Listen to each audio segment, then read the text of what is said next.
Okay, right here is my coolant reservoir. My sight glass is right here. I can check for proper fluid level. It's properly clapped, not cracked, damaged, or broken. It's mounted and secure. It's not leaking. Right here, I have my radiator. It's properly attached, not cracked, damaged, or broken. Mounted and secure, not leaking. No loose or hanging wires. Back in the back, I have my exhaust. Is this working? I have my exhaust. It's properly sealed, insulated right here. It's part of that stem coming down. Properly clamped, no missing parts. No soot is present. My water pipe is right here.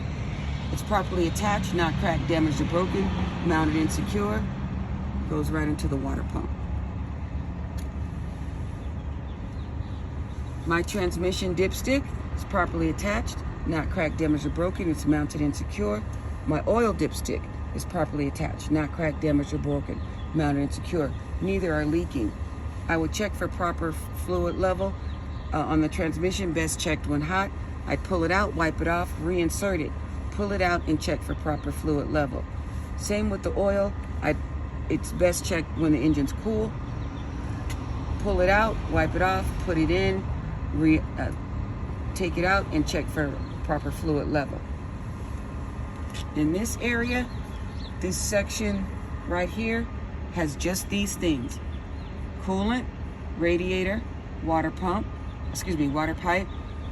exhaust, transmission dipstick, and oil dipstick. That's it. You can do this any way you want. I just happen to break it up into threes, okay? Good. Some of these items that we're naming off, like the radiator, is not even on the test. Here we have our section 2. I start from here. We're gonna put this in section 2 because that's the air conditioning. So it's gonna do this, okay? Mm-hmm. You know that that's part of it because it's a belt. So this is the belt-driven items. Alternator, water pump. Basically, we're looking at a bunch of pulleys. This is the alternator, but everything else is basically a pulley. So I have an alternator, my water pump. Remember I showed you? The water pipe goes right into it. So alternator, water pump, and air conditioning. They're all attached, properly attached, not cracked, damaged, or broken, mounted and secure, no missing parts. The water pump is properly attached, not cracked, damaged, or broken, mounted and secure, no missing parts, not leaking. The air conditioning is properly attached, not cracked, damaged, or broken, mounted and secure, no missing parts, not leaking.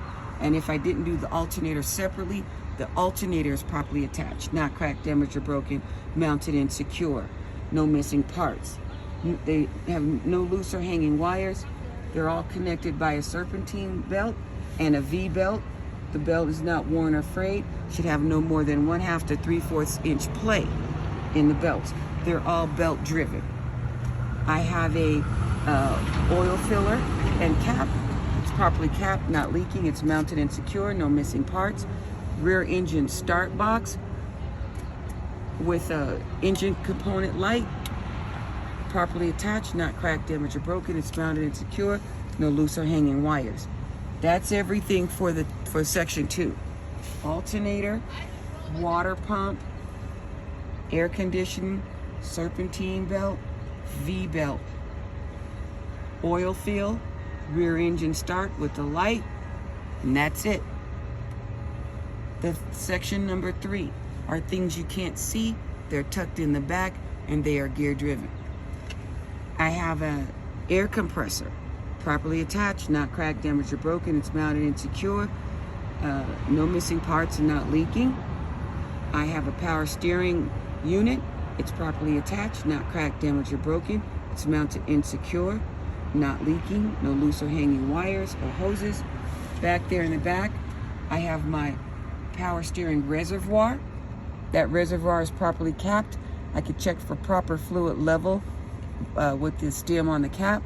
It's not leaking and it's mounted and secure. Over here, I have an oil gauge. It should be between 20 and 40 pounds of pressure for normal operating range. My water temperature should be between 180 to 220 for normal operating range. So we have section 1 right here, section 2 right here and here, section 3 the air compressor, the power steering unit and the power steering reservoir, and those 2 gauges. Sometimes those gauges are here, but in this case your gauges are on that far right wall. The air compressor and the power steering unit are independent and they are gear driven. These are belt driven. Those that you can't see that are hidden are gear driven. And that's it.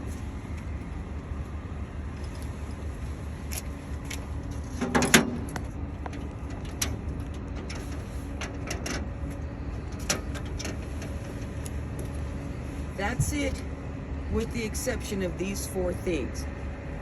My frame, which has the cross members, properly attached, not cracked, damaged, or broken. It's mounted and secure. It's not bent or twisted. Cross members are properly attached, not cracked, damaged, or broken, mounted and secure, no missing parts. My drive shaft is properly attached, not cracked, damaged, or broken. It's mounted and secure, no missing parts, proper working order. And my torque arm is properly attached, not cracked, damaged, or broken, mounted and secure, proper working order. Coolant and cap, reservoir, exhaust pipe, water pipe, transmission dipstick, and oil dipstick. Alternator, water pump, air conditioner, all belt driven, serpentine and V-belt. Oil fill and cap, rear engine start box and light, power steering unit,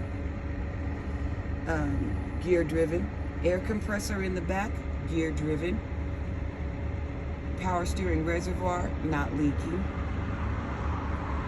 oil pressure gauge, 20 to 40, and water temperature, 180 to 220. In general, there are no loose or hanging wires or hoses, and they're not leaking, worn, or frayed. That's it. There's a whole lot of detail. It could have gone a lot faster than that. I just was going. No. And we'll pull this down.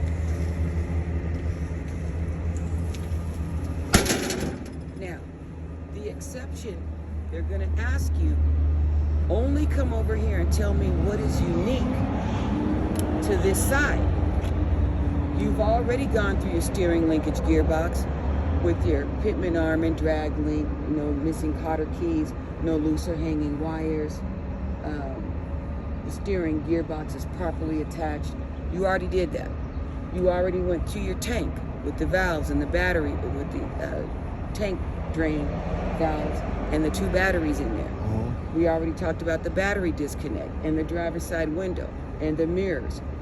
So when we get here and they say, you will basically be telling them, on the left side, I've already given you the exception with my steering linkage box and no doors and 1 extra window. That's it. Okay, so we can walk back around